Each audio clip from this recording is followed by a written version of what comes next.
Okay, it's 4:30. I'm calling the meeting to order. I'd like to acknowledge that the District of Tofino operates within the territory of the Tla-o-qui-aht First Nation, Tla-o-qui-aht, and notice to attendees that the meeting is being video recorded and will be published on the District of Tofino's YouTube channel. And if there's no opposition to adopting the agenda as presented, I'll move adoption. Seeing no objection, agenda is adopted. And if there's no objection to adopting the minutes of the regular council meeting held June 22nd, 2021, I'll move adoption. Seeing no objection, sorry, minutes are adopted. And let's see, do we have public comment on agenda items? Thank you, Mayor Law. I have no registrations for our public comment, but I will call once, I will call twice, and I'll call thrice, and there are no comments. Excellent. So moving into the Mayor's report, and just like to draw attention to our flag, which remains at half-mast in recognition of the ongoing residential school discoveries. I did sit on a ACRD dispersed camping stakeholder meeting, as well as a couple working groups to do with monitoring enforcement specifically. And there should be some information coming out soon. And hopefully we'll be reaching out to community groups to assist the ACRD ministry and other enforcement services with help monitoring the back roads in and around Tofino and Colwood, and the ACRD as well. Let's see what else we got here. Regional stakeholders meeting with VHA and our MLA. As you know, BC's restart is in phase 3 and it's going fairly well. And just a notice, to everybody who may be listening, that some businesses are still requiring masks, etc. And just to remind everybody to be kind and to abide by the business's requests at this time. What else we got here? Vaccines. There's limited availability of vaccine in Tofino and Colwood. There is some, very few. Otherwise, anybody still requiring vaccines can go to Port Alberni and set up a appointment through VHA. That's all from my mayor's report. Do we have any delegations? Thank you, Mayor Law. There are no delegations. Okay, 7 correspondence. 7.1, we have a Rob Martin, Mayor of City of Colwood, regarding support for 988 Suicide and Crisis Prevention Hotline. And we've seen this before and responded positively. 7.2, City of North Vancouver, regarding revised UBCM resolution on safe passing distance for all road users. Any comments from council? Moving along, 7.3, Ministry of Public Safety and Solicitor General regarding policy 513 COVID-19 pandemic response task number eligibility. Any comments from council? 7.4, District of Peachland regarding BC Climate Action Revenue Incentive Program. Had a couple of these. Any comments from council? Seeing none. 7.5, Legislative Assembly of British Columbia regarding Provincial Budget 2022 consultation. Yes, this one has a deadline coming up very soon. So comments from Councillor Steer. Yeah, I was just going to check in with fellow councillors. If there's 2 opportunities, one is for the in-person and or written submissions, and I didn't know if there was anybody interested in getting together to do an in-person. I don't think it's necessary, honestly, but a written submission I think would be of some value, and that's down the road. So I just wanted to solicit to see if anybody was interested in that consultation on the budget in person. Limited time everyone has, I get it. Seeing nobody jumping out, I'll make an assumption that written will be fine, and maybe we could have discussion offline as to what might be appropriate in those submissions. I would like to participate in that. So if anyone wants to join the fun, please, we can get in touch offline.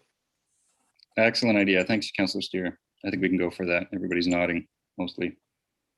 7.6, island health regarding extreme heat planning, climate change and health. Any comments on that one? Pretty hard in Tofino when it hits 30. It's it's pretty nice. Let's go.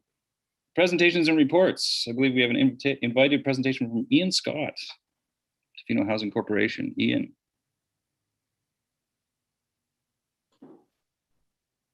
Welcome.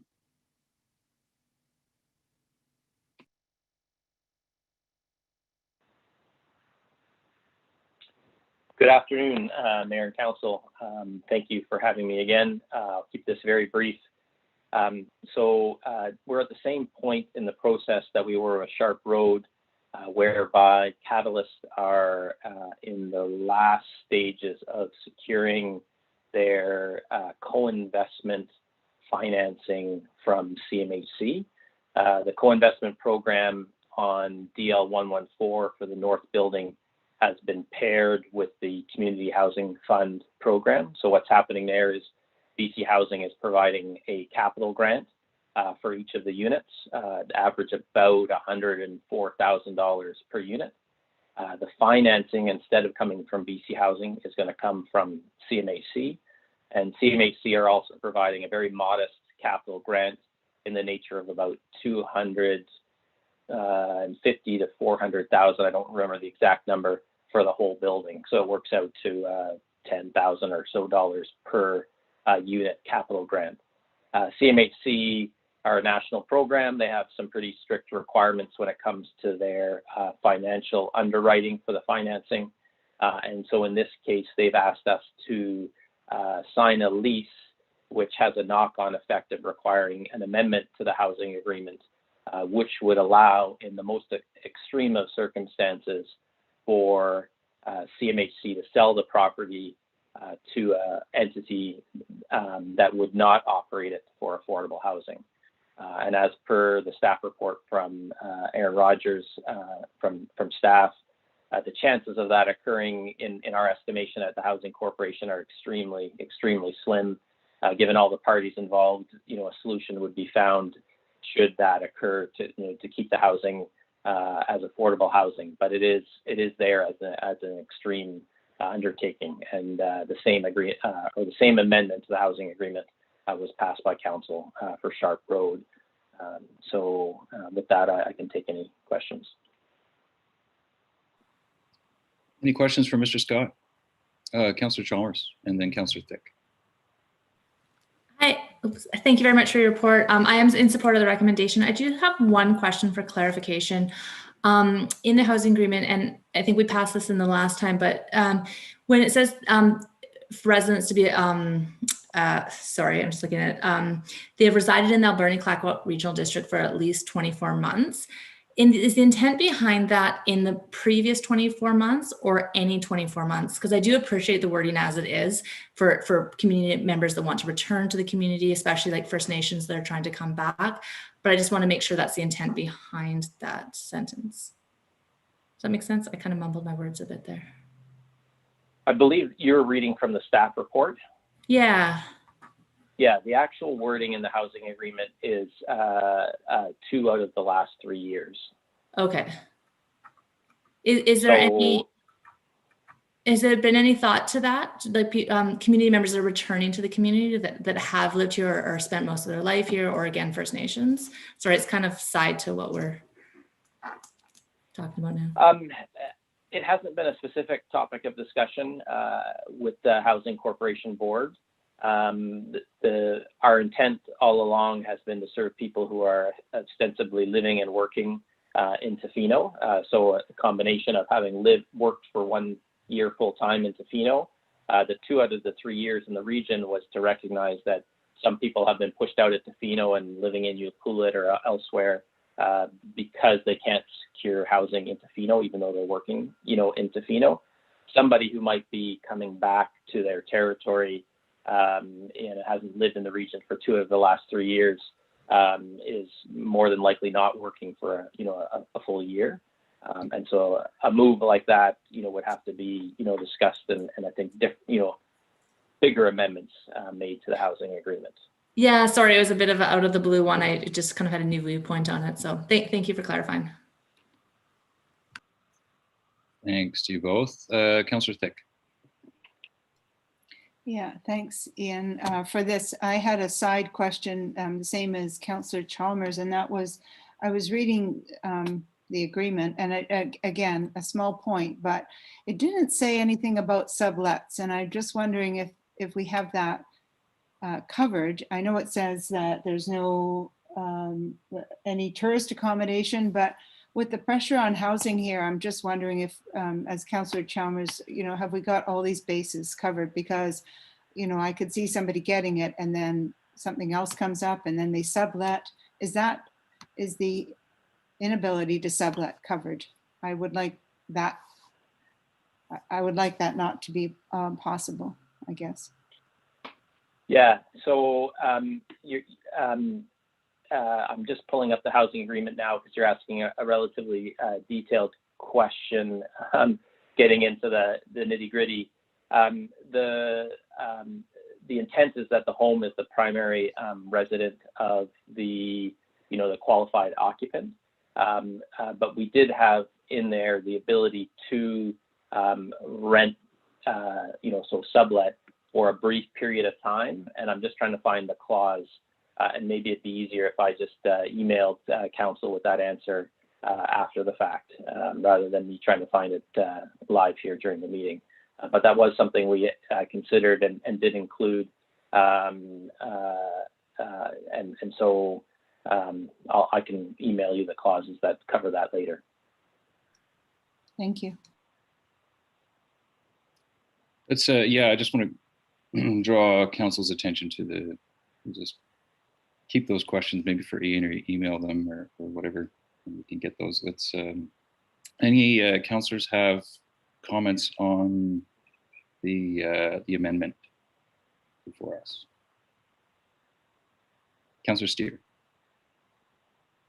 Yeah, I'll move the recommendation if that's okay. I didn't see any other hands. That the District of Tofino Housing Agreement Amendment Bylaw number 1289-01 2021 be introduced and read a first, second, and third time. Seconded by Councillor Challenger. Any further comments or questions? All in favor? Motion is carried. Seeing none opposed, motion is carried. Okay, excellent. Thank you very much, Mr. Scott. And thank you for your comments, councillors. Those are good comments. 8.2, wastewater treatment plant pre-construction service. And we have a report from our CAO, Mr. McPherson.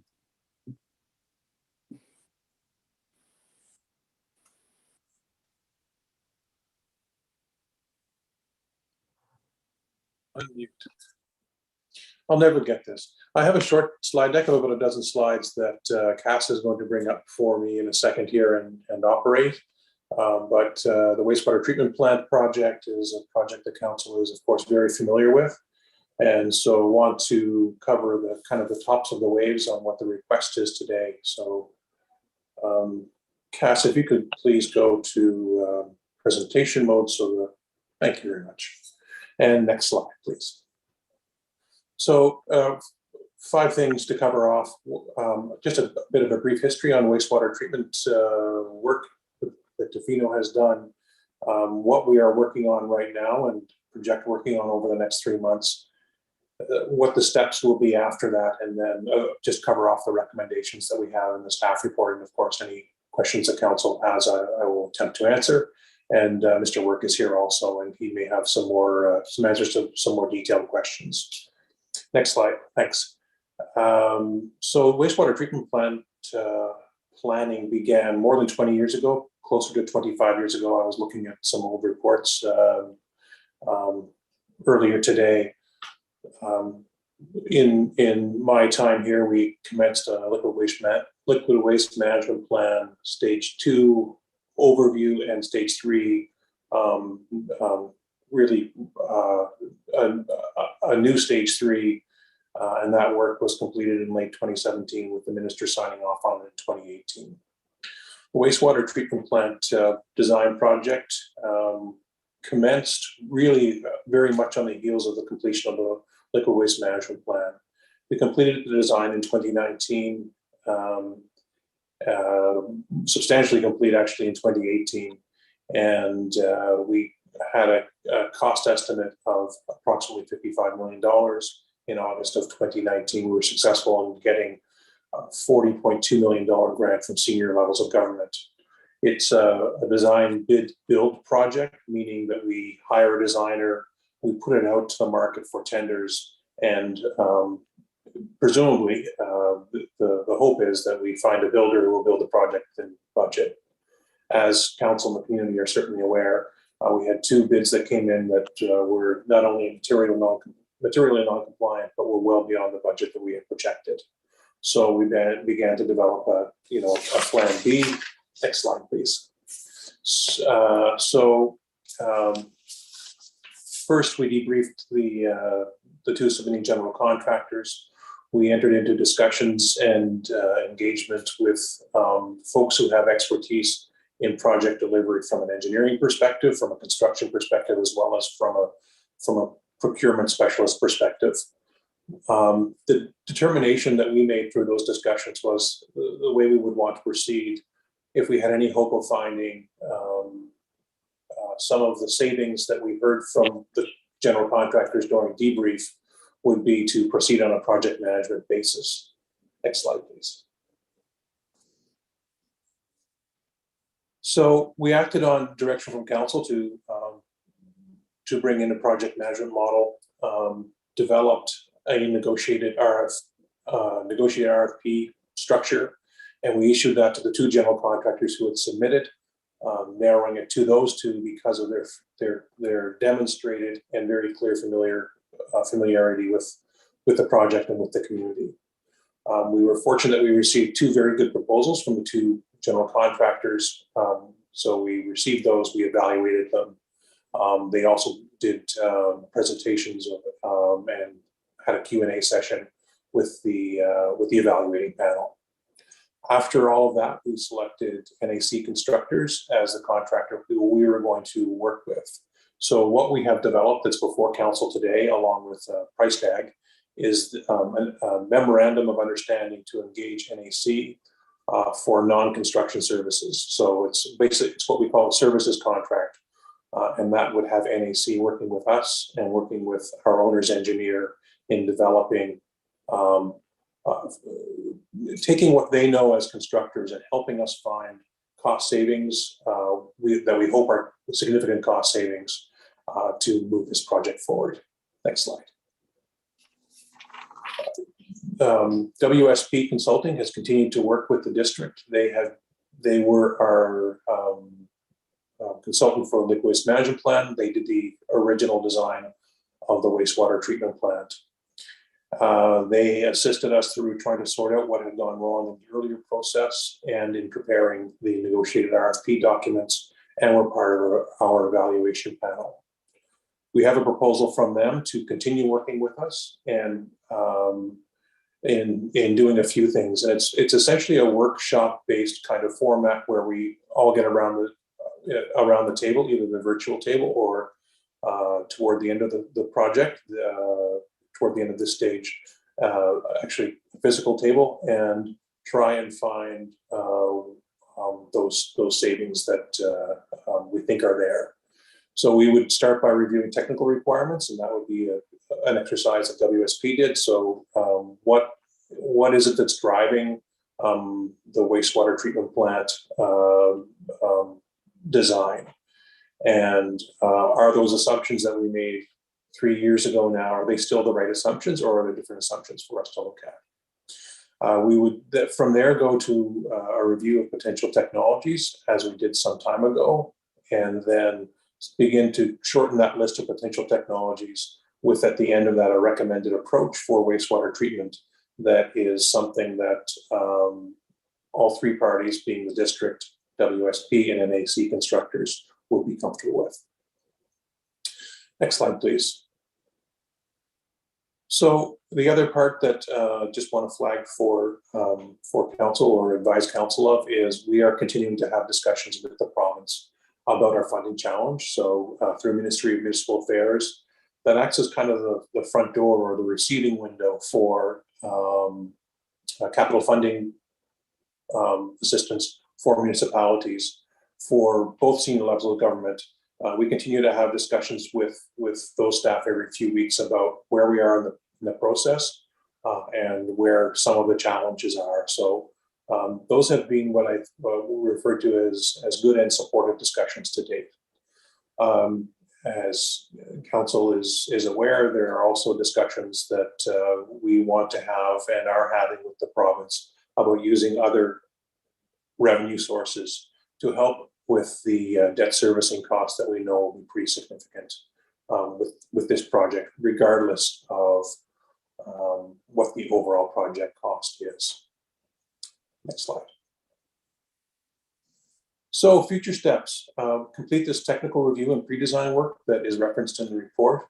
And at the end of that, we would have a Class B estimate from the contractor. And that Class B estimate will become the basis for, I guess, more advanced discussions about funding. We also in there want to hire some internal project staff. So far, it's been me and Fraser carrying this. But the workload is significant now, and the workload and the technical expertise required is going to hit a pretty steep ramp really soon. So we know we need a project manager as well as a project administrator and other staff. That doing as much internally as we can is something that both Fraser and I believe would be in the communities and municipalities' best interest. If all goes well, we would proceed to detailed design after, and what the detailed design looks like, how long it will take and what it will cost is something we don't know until we have the pre-design work done. So if the pre-design work determines that we just need to change out a few pieces of equipment, which is not what we expect, it's a very small bill. If it's a significant redesign, it's a larger bill. So as we know more about that, we will be touching base with council, of course. So once the project we know the project is funded both by through local funding sources as well as through grants from senior levels of government, we would then be in a position to enter into a construction contract with the general contractor. So next, please.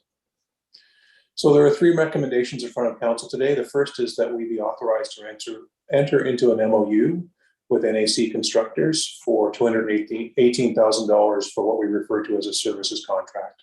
And there's a description, an outline of what would be in the services contract. The services MOU in Appendix 1. And the MOU itself is not much longer than what's in Appendix 1. Next one, please. The second recommendation is that we'll be authorized to enter into contract with WSP for pre-construction and pre-design activities for the wastewater treatment plant project in an amount of $189,405, and there's a term sheet attached as Appendix 2. And again, that's helping us review our technical decisions that were made years ago, looking at what the options are and facilitating workshops so that we can begin to get closer to those savings that we know are out there. And the final slide, please. And then the third one is that to enable those previous 2 recommendations, that we be authorized to bring forward an amendment to our financial plan, essentially to transfer money from reserves that we have to cover those capital expenses. And that is all I have. Certainly here for any questions that council has. I'm sure there's going to be a few. Council, questions for Mr. McPherson? Councillor Steer.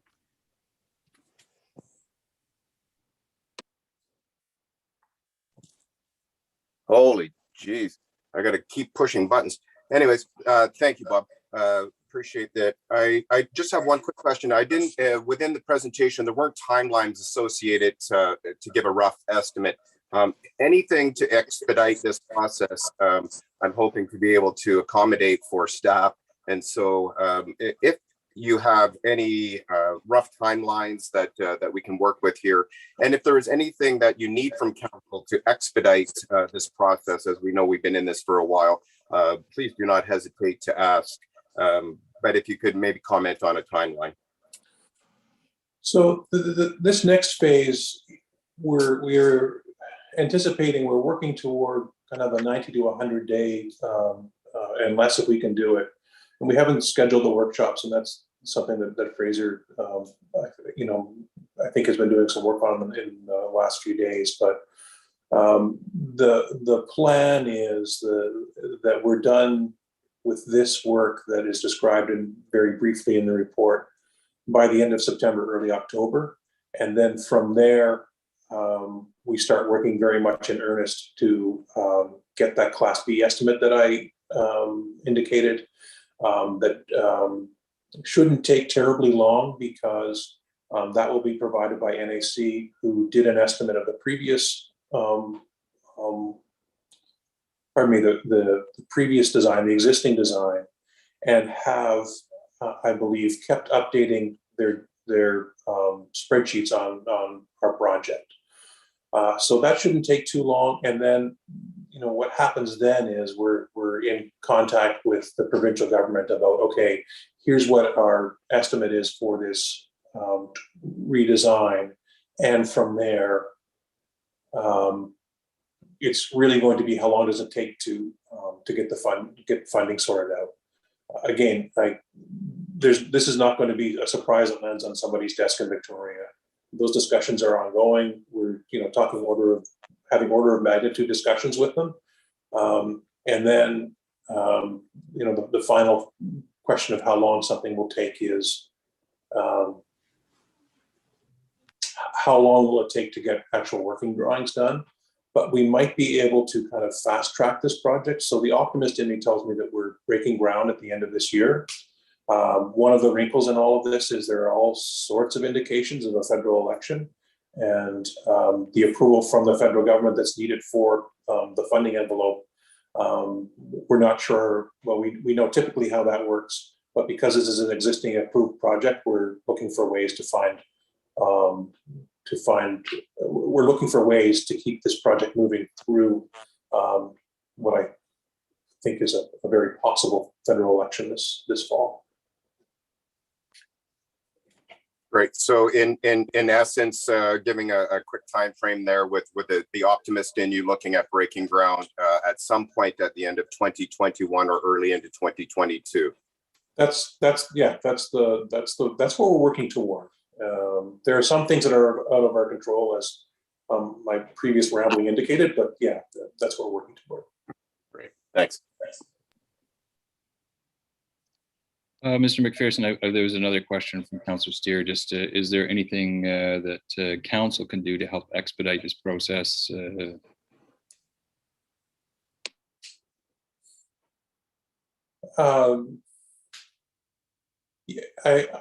Yes, I think that at some point we'll, the political type discussions will be required once again. So in a couple of years ago, we had very good support from our previous MLA. We had very good support from our member of parliament, and I think that those kinds of discussions should probably get going again. And we did have a conversation with Mr. Osborne early this year, flagging for her and her staff the conundrum that we were in, that of course Minister Osborne was very familiar with from her previous life. And I think that those kinds of discussions, I don't want to say that they're needed, but they are helpful. So that's something that we might be looking for in the fall. Thank you, Councillor McMaster. Go ahead, and then Councillor Thick. Thanks, Bob. I'll be honest, I was hoping to hear more about funding from the provincial or federal government, because in my opinion, we don't really have a design problem, we have a budget problem. I've mentioned in the past with the redesign, your planning, you may save some money, but I think that's going to be more than offset with the rising commodity prices. Steel's going up 60%, lumber's up 30 to 35, concrete 5 to 15, and then labour costs, of course, we know they're going to go up. So I think any savings we make in design are going to be offset by commodity costs, and we're back to square one. We're going to have a project which we can't afford, and we're going to need funding from elsewhere, which is the feds and the province. And I've supported this project for years, and I'm almost at the stage where I think it's time to start drawing a line in the sand and being a bit hard-nosed with the province and the federal government. And I think we know we're going to need more money.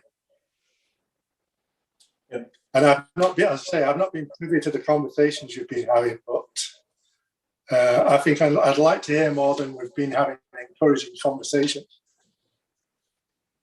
Yeah, so those kind, and I wish I could tell you more. I mean, ultimately, those are decisions that are made at a political level. Those funding decisions are made at a political level, and so the people that I'm talking to, they can indicate that they understand the issue, that they're supportive, and they are doing what they can from their end. But they can't commit on behalf of their political masters any more than I can. And so all I can tell you is, in my years of doing this, they are as good conversations as I've ever had with respect to what our funding needs are. Now, so the question really, it feels like from my end is technically how do we make this funding work for Tofino, not is there going to be funding for Tofino? So I feel pretty good about where we are. I don't want to sort of say too much on behalf of people who aren't here, but who don't have that authority. But the conversations, the discussions have been very good and very, very supportive.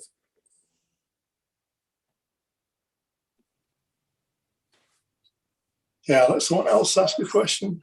Okay, I think we have Councillor Thick up next. Yeah, thanks. Thanks, Bob, for your report. And I do have a few questions, but I just start with the most basic one, and that is what I think you're asking for our support is that we authorize this 410,000 or so plus, maybe plus extra pre-designed costs for this wastewater treatment plant. And I'm asking whether, does this take us right back to are we throwing out the whole design that we've had up to this point and we're starting from scratch? I read the report several times, but I was not clear on, are we starting completely again? And this money that is being requested today is actually asking for that pre-design, the redesign of this wastewater treatment. And that's my first question. Thanks. So that's a really good question. I apologize that was not clear over the last little while. What we are looking at is revisiting the design that we have. So where that ends up, I don't know. That's the exercise that we're going to go through. Will determine the extent to which this is redesigned. So in our view, in our consultant's view, and in the contractor's view, we're starting with everything is on the table for consideration. So right from the decision that was made probably 4 years ago now about the type of treatment technology that is in the current design, we're going to revisit that and see if we can still meet the community's objectives with a different type of treatment that will be equally good, have and equally effective to and affordable to operate for us. That's not off the table. So that would be a significant redesign or significant change to the design. The extent to which changes are made, I don't know. But we're the things that we know that we're looking at for sure are we're looking for every opportunity to remove concrete from this project, especially cast in place concrete, and every opportunity to have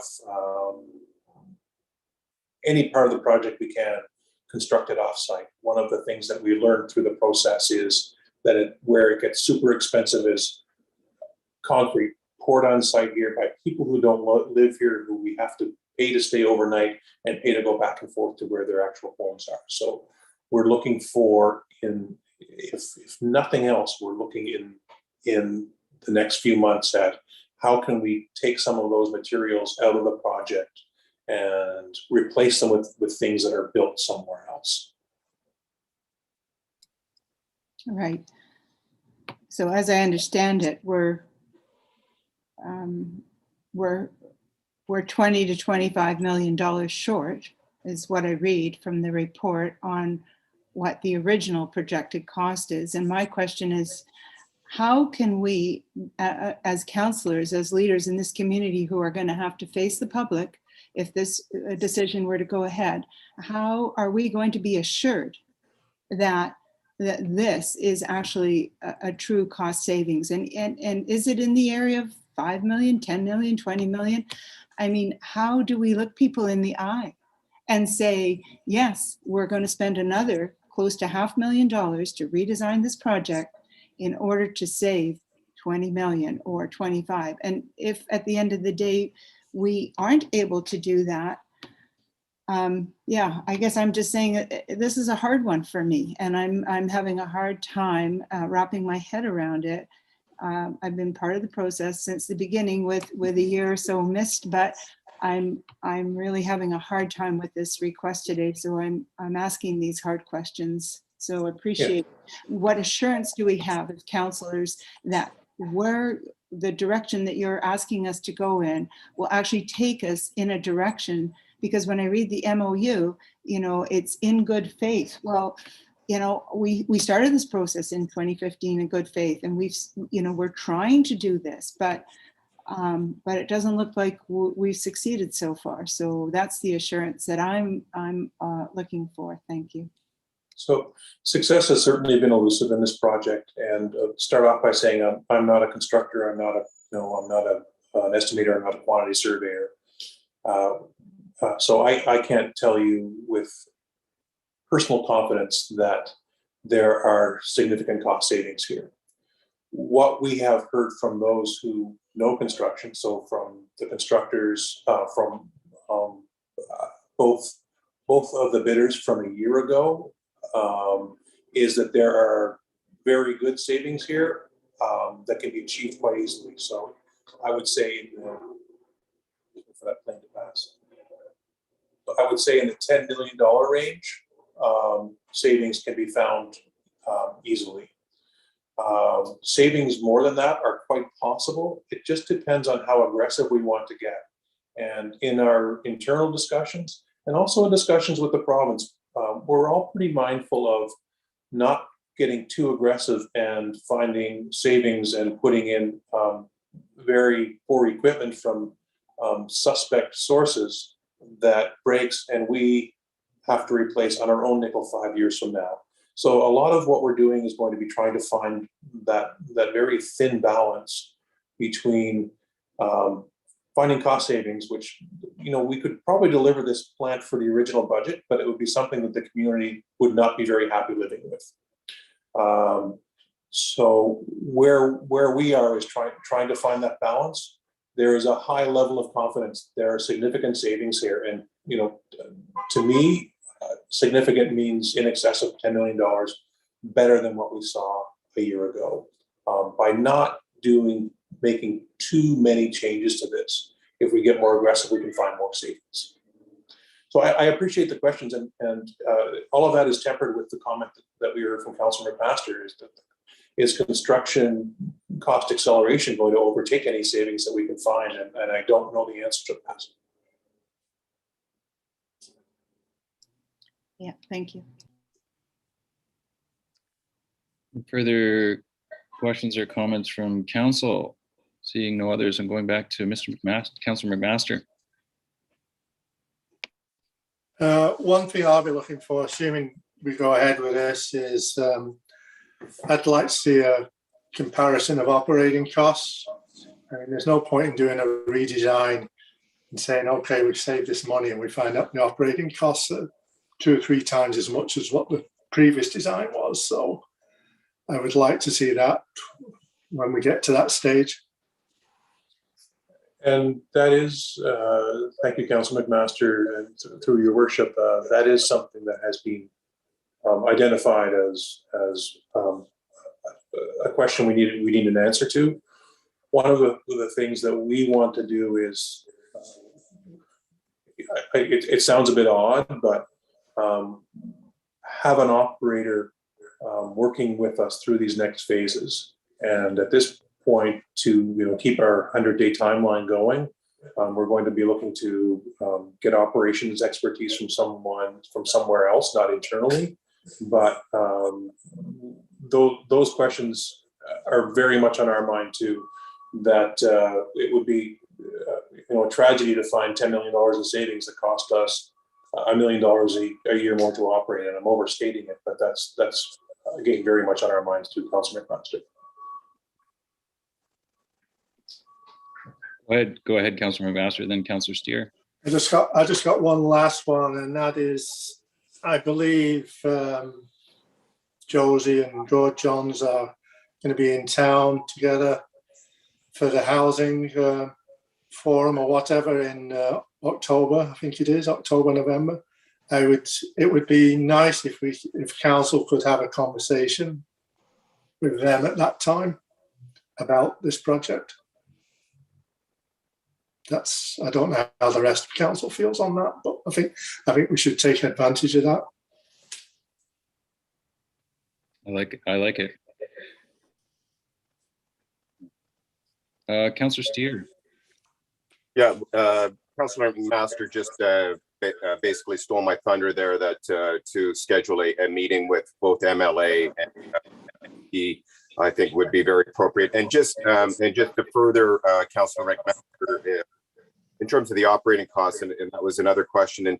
And I know that when we first approved the design, and that staff had indicated that it was an important consideration on operating costs, and you've answered that question as well, Mr. McPherson, because it's what led us down in that direction, that we want to maybe upfront load up front to understand that operating costs hopefully in the future would be reduced over the long term. And so that was a direction that we were convinced was the right way to go. And of course, we still believe that to this day. So thank you for that. And I'll be quiet. Thank you, councillors. Councillor Anderson, and then I'm going to actually just have a little speak, and then we'll go back to Councillor Slick. Go ahead. Yeah, I just was wondering, the amount of money that's being asked for is fairly specific amount, down to the $5. I'm just wondering, do we know if that's the exact amount that's going to be spent on the redesign, or is it possible that we'll get partway through the redesign and end up having to spend less than that? So through the mayor, this is a kind of a scoping and pre-design exercise. So it's not going to be a complete redesign. These are the budgets that have been submitted to us. There is one potential additional cost if there is a need to do some markup drawings from our engineer. They have not budgeted for that because they just don't know if it's going to be needed or the extent to which it will be needed. So that's I think the one thing that's potentially more to come. And if that is needed, then we'll address it when it does present itself. Again, that would be toward the end of the project. Go ahead, Councillor Thick. I'll make my comments after. Yeah, another question I had an answer to, didn't have an answer to, and that was, with such a small staff and 5 years of your hard working time, CAO, and a town of 2,000, I just wonder, is it possible that we could ask for help being as project management in this? I just see all of our energy, all of our time being usurped by the project, which I understand is, first and foremost in our mind. But I know with other projects in the province, they have project managers who assist. Is this something that we can ask for? Or is this something that's not even available? And my other question is, again, we're putting out more of taxpayers' money, and what is the responsibility here of Parks Canada and the First Nations, who are also going to benefit from this? And I know I've brought it up many times before, but I'm bringing it up again because I think that this burden is maybe being unfairly borne by the residents and taxpayers of Tofino. So 2 questions. One was about the project manager. Is there some assistance that we could get in that regard to offload from our staff? And then what is the responsibility of our neighbors in this project and our potential partners, which we haven't solidified yet? Thank you. So, Your Worship, I'll answer those questions if that's all right. So project management. I'll make a general comment first, which is this is I'm trying to think of a polite word. This is a project of this size, a project of like a $70–80 million project for a town of 2,000 people. It's almost unthinkable. And that we find ourselves in a position where, the size of our staff. We've got great hardworking staff, but this has been a very difficult one to manage. And it's, there's more twists and turns than the wooden roller coaster at the P&E. It's just, there has to be a better way looking forward for all 3 levels of government to work together on large projects like this. So that's kind of my soapbox. In terms of getting assistance with project management, my recollection is that the grants that we received previously would allow us to retain project management expertise either internally or hire external expertise to do that. So we don't know if the next grants that we get or next assistance that we get would include that. I suspect it will, and we'll certainly be asking for that because, again, this is a project that, no matter how hard we work, me doing this along with everything else I have to do, and Fraser and Nyla helping us out with the finance side and keeping us grounded a little bit at times. It is too much for 3 people to do who have other responsibilities. This requires kind of a 3-person team who are doing nothing else.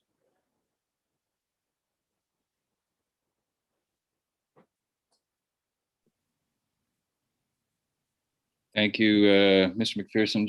And did you want to make a comment on Parks Canada First Nations? Oh, sorry. Yes. Thank you very much. So Parks Canada is not currently connected to our system. So they have indicated they wish to be. And what we will do is, when the time is right, when we have a better understanding of our costs, attempt to enter into a service agreement with them. The system is being sized to accommodate Parks Canada. So in my mind, we will be looking for both capital cost contributions as well as ongoing operating cost contributions that are based on how much waste they're putting into the system. Almost similarly with Tla-o-qui-aht Nation, who are connected at our southern boundary to our wastewater system right now, not really a treatment system. We've had early discussions with them, but again, so they already have a municipal type service agreement with us for us taking their municipal liquid waste. We are going to be amending that agreement and have had discussions with them about what an amendment might look like and what that would be based on, which would be how much waste is going into the system. Until we know what our capital cost is, we can't really advance those discussions too much further. And until we know what our operating cost is, we can't advance those discussions too much further, other than to say, both parties have acknowledged that the contribution is going to be different than it is now under the municipal type servicing agreement that was negotiated a dozen years ago. So that there is work to do there, but we have this other piece of work of knowing what the project is in front of us before we can really have those discussions in earnest. Thank you very much. Was there another hand up? Was it Councillor Steer? Did you have your hand up? No. Okay, thank you very much, CAO. I know I've been in regular conversation with Mr. McPherson on this project, and I'd like to acknowledge that we are in a very tough spot, and there's risks either way we go. And I do want to, I am in support of this recommendation, but I also recognize Councillor McMaster, Councillor Thicks, and Councillor Steers. All council is concerned, and I think that as we go forward, it is prudent to start to think hard line. We're going into a $16 million loan for this project already, and I think we need to start realizing that is a hard line, and that we're not going to go any farther, and to make that, to signal that to the province and the feds. And so one question I have, Mr. McPherson, the workshops that are outlined for in the proposal here, is there a possibility of having council representation at those workshops, or is that administrative only? What I would offer is perhaps we can update council after the workshops occur. The workshops are largely technical in nature, so probably at least the first three I would not be attending. Fraser would attend along with other engineering folks. So perhaps we can, after each workshop, provide a summary for council about where we are with decisions. When thinking back to the original wastewater treatment plant design, we did update council along the way of here are the types of technologies we're considering. And I think we even, we do have a council resolution actually picking a treatment technology. So if we are changing that, then I feel like I would need to come back to council and get permission to go in a different direction. So we'll endeavor to keep council up to date on what's happening at those workshops. Yeah, that'd be good. I think moving forward, as we have to be very, increasingly political, then I think the more information we have and the closer that council is enmeshed with the process, not to micromanage or be in any kind of management position, but certainly in the know. I think we are all going to be invested in this increasingly as the year moves on. At least that is that's my hope. Is there any further comments from Mr. McMaster? Councillor McMaster. I'm fully supportive of hearing from the workshops, and I'd much prefer to have a sort of round table lunch session rather than having a presentation in cow or something like that. I think it would go faster, and we'd probably all learn more for those that are interested than sitting and looking at a bunch of PowerPoint slides. So that would be my suggestion. Thank you. Yeah, I concur with that as well. I think this is something that we can get together as council over lunch and be able to get a little deeper. Thank you. Seeing no more comments, can we have somebody make the motion? Councillor Chalmers, go ahead.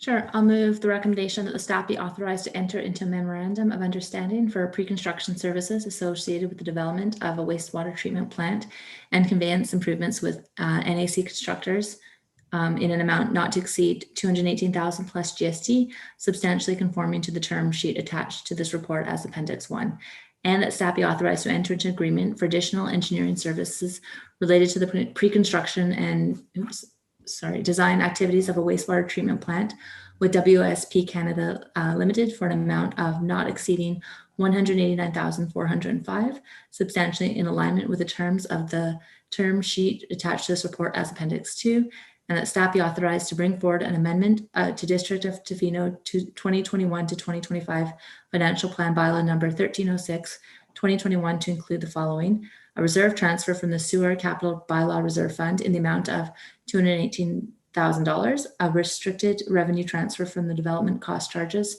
sanitary sewer in the amount of $189,405, and an increase to sewer capital expenses in the amount of $407,405.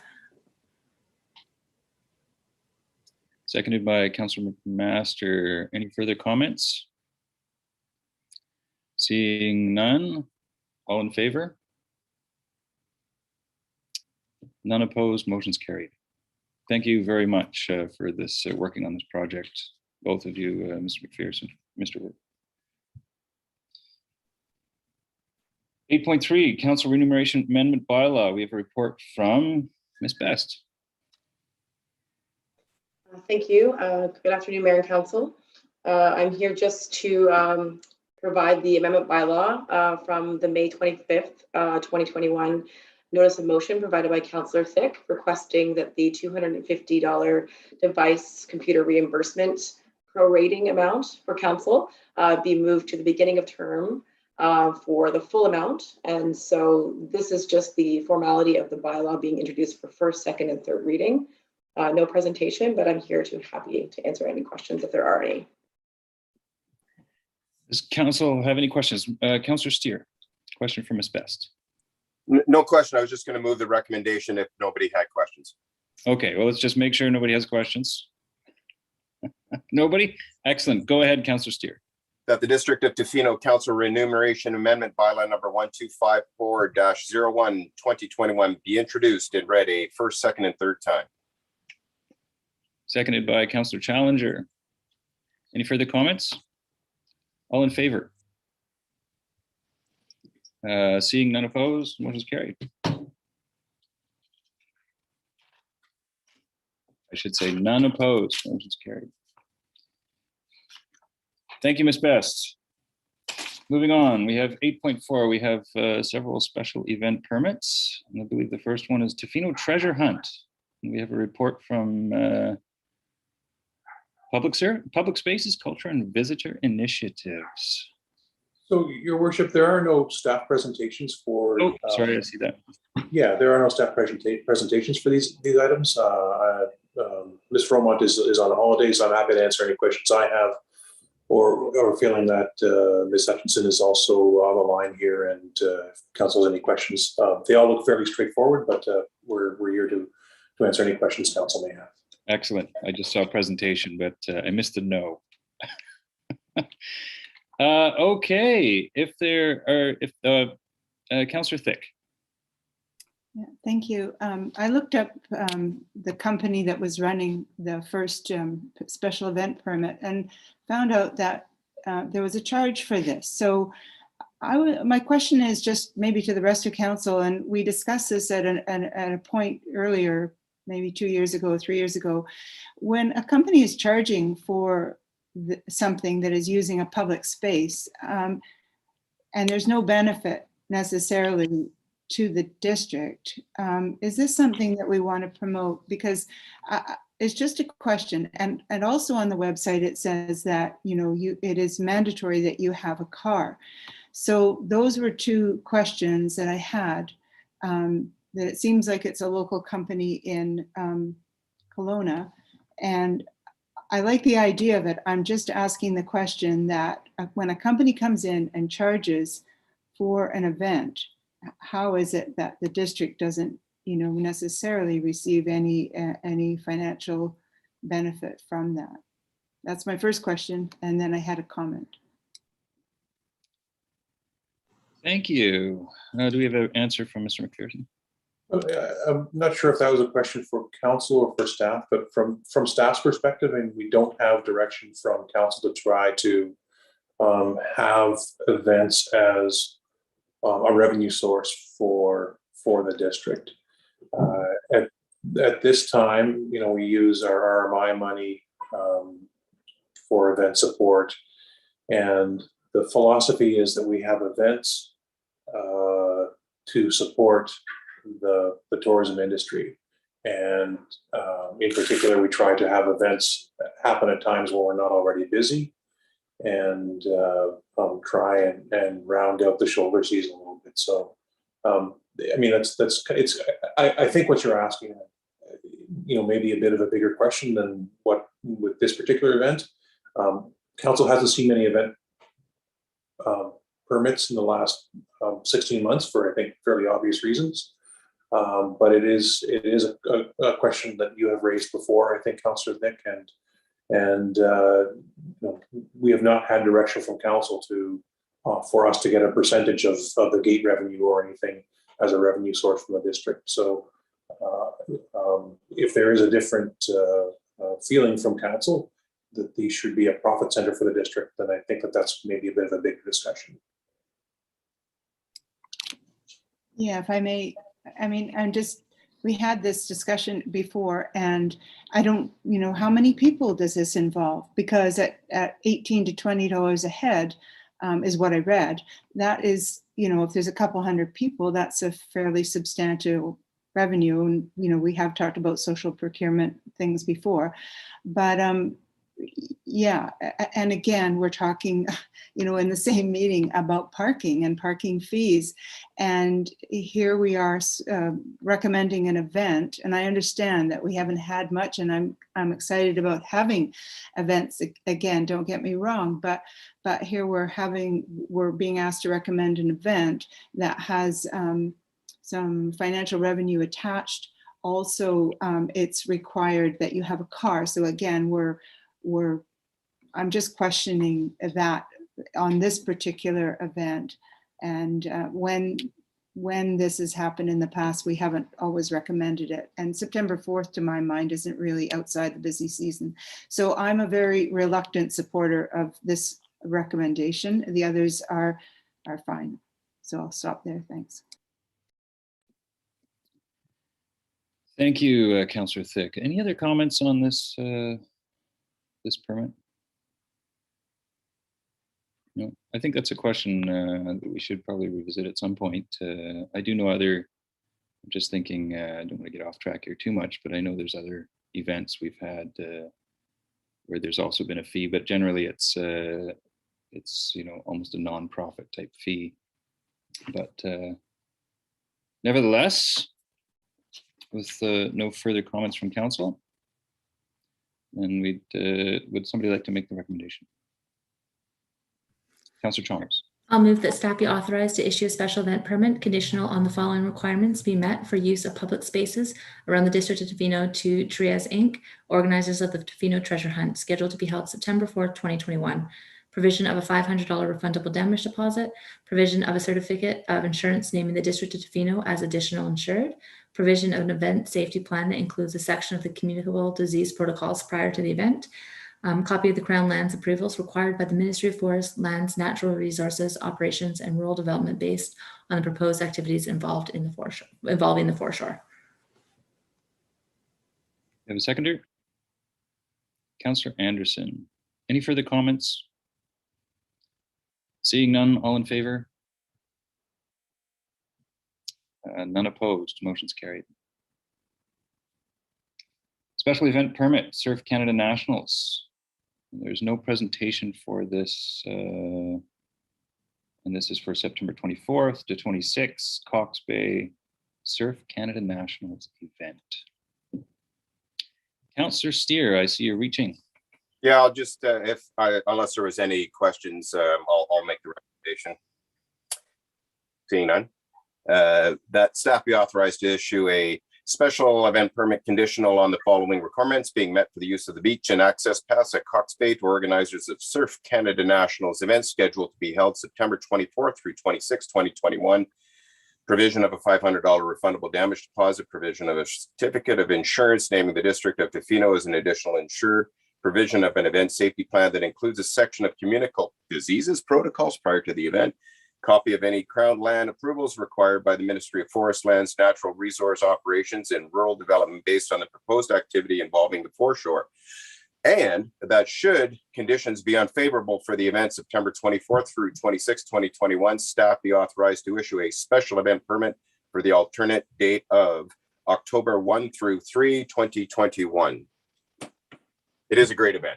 Seconded by Councillor Thick. And any further comments on this? Besides, it's a great event. Seeing none, all in favor?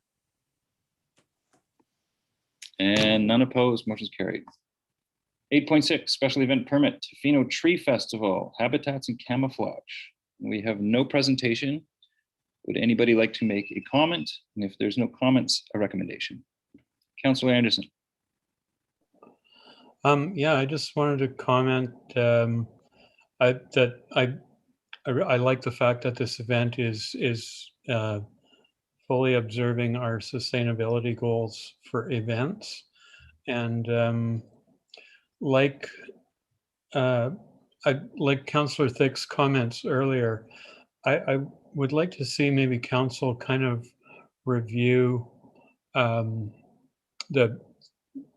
all events, or maybe our policy behind events, to sort of put more emphasis on the sustainability goals that we have around events, and that might lead to events that don't require cars so much, and that have a smaller impact on the environment in general. So I'm in support of this event, but I really appreciate their observance of our sustainability goals.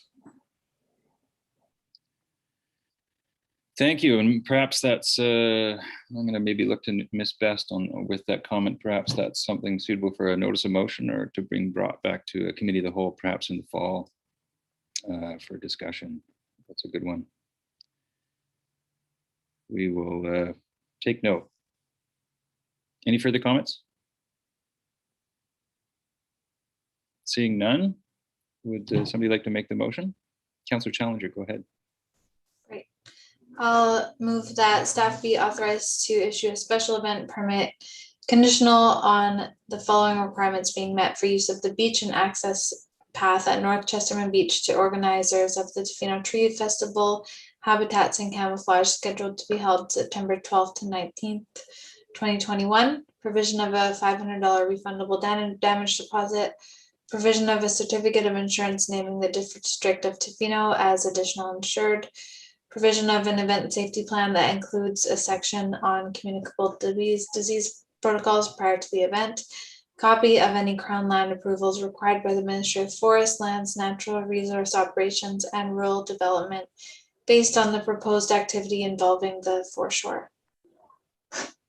Seconded by Councillor Chalmers. Any further discussion? Seeing none, all in favor? None opposed, motion's carried. 8.7, we have beach pay parking amendments, and we have a report from Mr. Work. Presentation, sorry. Good evening, Mayor and Council. My name is Fraser Work. I'm the Director of Infrastructure and Public Works, and tonight I'll take you through the forecasted presentation about the bylaw amendments required to implement beach pay parking as per previous council direction and reports. I'll just pause to share screen and we'll be underway.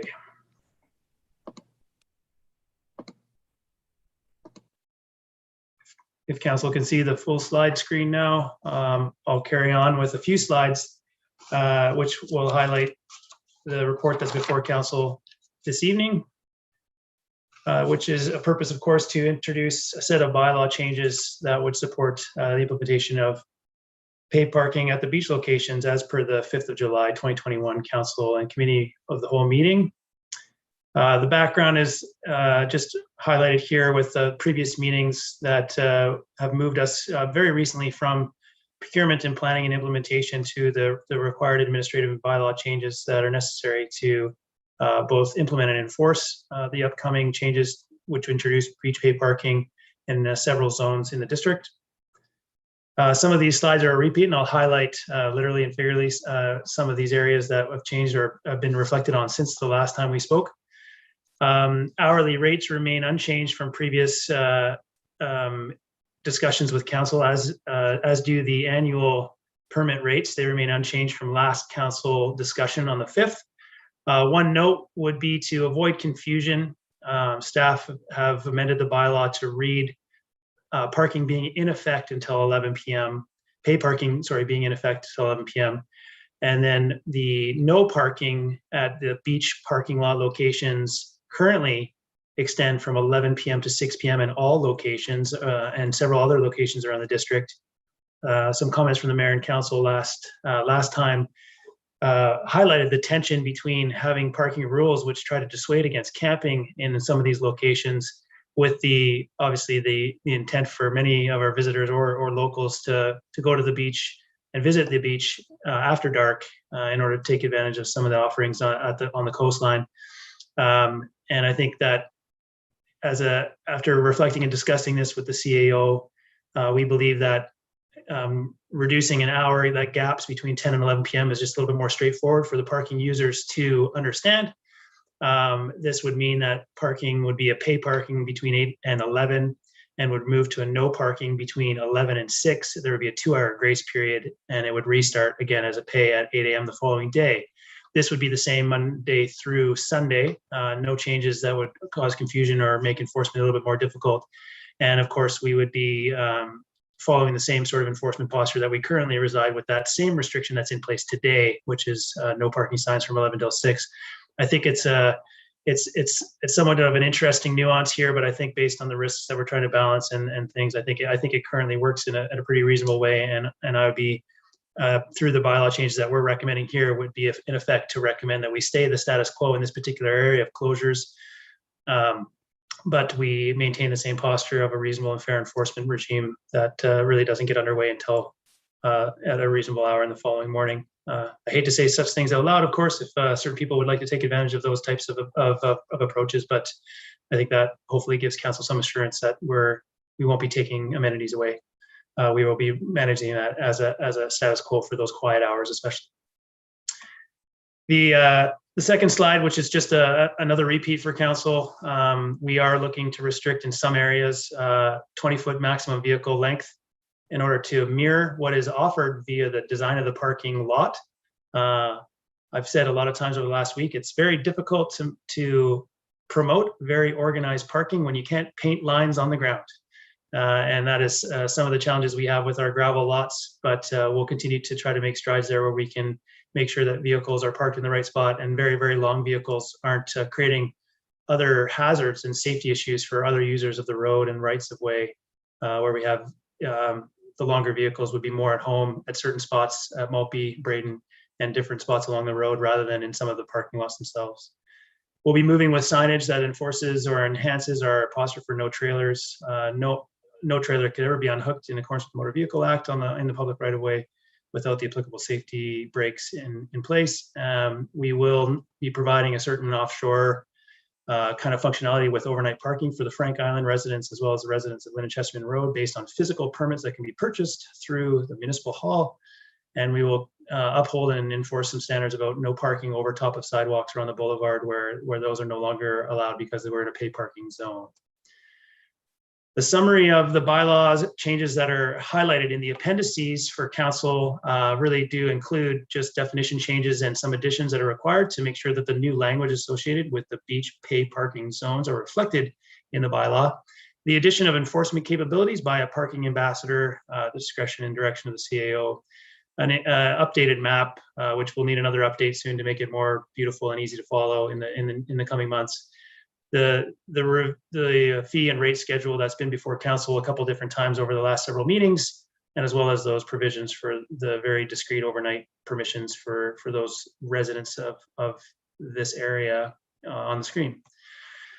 So the next steps after tonight with council's endorsement and direction is to continue towards implementation for a go live parking system in and around the 9th of August. Continue with our communications and public information so that people know what to do and when to do it, which would push people locally here to take advantage of the free or discounted permit system for an annual pass, an annual parking permit for the beach locations through the online registration system, which is being developed for Robins and will be available for public use in and at the end of July. We will be completing priority infrastructure updates, which include everything from signage, pay station installation, power and website plugging into those pay stations, and various other improvements that are ongoing, both at paid parking and normal parking locations. And we're looking to activate on target with a return to council very quickly after the 9th of August or thereabouts, after the break to talk about the remaining bylaw changes that are required as part of the dispute bylaw system, which will map out the dispute process for us to use, which will be following a new system that will be completely managed by the Robins network of capabilities for everything from ticketing to disputes. So we're just finalizing some of the language in there with Robins, and we'll be able to bring that forward to council just a few days after we're implementing, which should be a fairly reasonable risk posture, considering that we'll be introducing this with a lighter touch and shouldn't have that many disputes to manage at those first few days regardless. The recommendation is highlighted as per the wording in the report, that traffic and parking regulation amendments bylaw 1091.07/2021 be introduced. And the second one be that the Tofino fees and charges amendment bylaw be introduced and read. So those recommendations stand with, of course, as I just described on the previous slide, that the next appendix or the next bylaw will be brought forward for council's consideration to complete all related bylaws to the paid parking system. With that, I show you the vehicle that will be the parking ambassador vehicle. It's the only swag I've got to show you so far, so there it is. And we will continue to introduce the infrastructure for the paid parking system that attempts to mirror and highlight the community values and the community aesthetics that we are invested in here in Tofino, which is maybe different from some other areas around the island and around the province. So with that, I'll stop talking. I'll stop sharing screen and I'll open up for questions from council. Thank you. Thank you, Mr. Work. Any comments or questions from council? We have Councillor Challenger, Councillor Steer, and Councillor Thick. Thank you, Mr. Work. Thanks for the report. And I think that this was clarified, but when I was reading the report and saw the start time of 8 a.m., I was concerned, but now, if I understand correctly, the hours of 6 to 8 p.m. are essentially free or a grace period. Is that correct? Those are through the mayor, Councillor Challenger. Those are free parking hours, and enforcement will not begin until after 8 o'clock. Thank you. Councillor Steer. Yes, thank you. I just had a couple comments. The first was, I was curious, the offenses and fine schedule, I counted them. There was actually 55. I was pretty impressed. But I did have one on the Appendix 8 on the beach parking permits in the category for house it at Pits at Esawista or Tyastanis residents. The one that I feel should be included, even though small, is the village of Heshquit. So that is one omission that I noted. I don't know if that was intentional or not, but it's one that I believe should be in there. And the other comment was on the 8.1 on the miscellaneous pay parking. We had talked about this in a sense as a temporary, in my opinion, I thought as temporary, or that we would be piloting this to see. And so I suspect that there will be a review and of the system, the initial outlay of the system. And I'm just curious as to timeframes associated with the piloting of this and the review process, looking for this first phase of the pay parking system. Thanks, Councillor Steer. Through the mayor, to reflect on the two-part question, the first one being the inclusion of Heshquit. I believe that was mentioned in earlier reports as a First Nations community that would be included in our system. And I'll look to the CAO and potentially corporate service manager to understand exactly how we introduce that change, considering the quick sort of timeline and turnaround that we're under right now. The second comment is about the check-ins and the reviews as part of this sort of inaugural year, which is essentially a pilot and is ripe for kind of upgrades and improvements as we go. The commitments that have been made before council thus far include a revisiting of the whole system as part of an annual reporting process.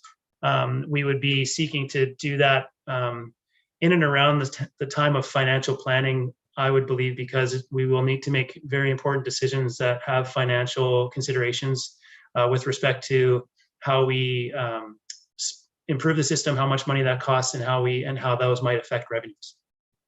We also have commitments before council with other council committee reports that talk about the requirement to come back and report to council on the allocation of parking revenues and the considerations that we would wish council and the public to understand as far as what the system costs, what are the uncertainties, what are the options with respect to the different funding sources or constraints or limits on some of the ways that we could spend money, or the ways that other monies could spend for other things, because I think that's all going to be very front and center when it comes to deciding how to allocate the parking revenues. And as the CAO mentioned in an earlier meeting, we have even revenue sources within the parking system. We have parking permit revenue sources. We have parking revenue sources that happen at the machines, and we may have interesting considerations to try to share with respect to the option set that council would be able to consider. So I don't have a date tagged in the calendar yet for when the first check-in with council would be. We will be sitting down and talking with council in the early part of the fall program to talk about financial planning. So we will be looking at a check-in about the considerations around parking revenue allocation in and around the October timeframe.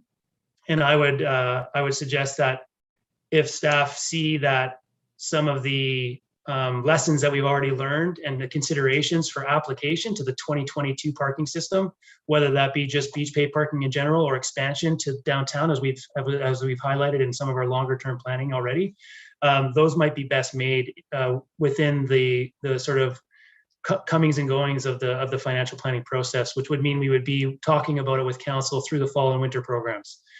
So I would guess right now that that's probably the best way to do things, rather than waiting for a Q1, Q2 kind of check-in in 2022, based on, like I said before, the requirement to take financial considerations and decisions as part of the overall planning for parking. So I guess I would summarize, because that was a bit of a meandering answer, but I think I would summarize that as part of the financial planning process, as we step through it, we'll make sure that we have meaningful touch points with council about the performance of the beach pay parking system and how those considerations would relate to recommendations and approaches for the 2022 project planning calendar year. And then we would make sure that those are done in a way that council has the most amount of flexibility and awareness, ability to plug in decisions in and around all the other financial planning decisions that have to occur at that time. Thank you. There was another councillor in line. Oh, Councillor Thick, thank you. Yeah, thank you. I do agree with the recommendation. And again, thank you for your hard work on sorting through all this. I just wanted to highlight one point, and that is the public information. I think this is extremely important. And in particular, I would say that the wedding planners, the wedding photographers, post-COVID, it's just been an explosion here.